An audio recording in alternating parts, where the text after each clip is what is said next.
How to kill bagworms on a cedar tree.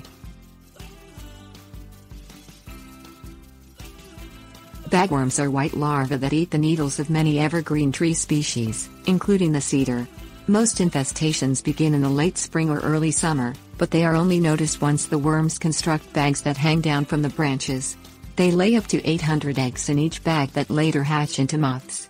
Killing the bagworms involves killing any active larvae and the eggs inside the bags. Things you'll need: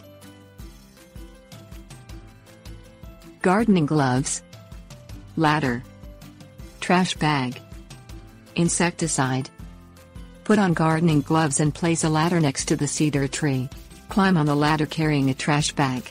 Locate any existing bagworm bags, which closely resemble pine cones and hang downward from the cedar branches. Grasp the tops of the bags where they connect to the tree limb and pull them down from the limb. Place the bagworm bags into the trash bag.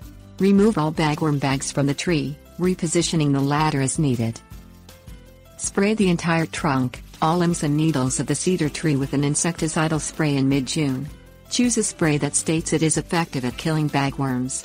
Spraying before mid-June will not kill the worms. Tips: warnings. Destroy the collected bagworm bags by burning them in a fire pit.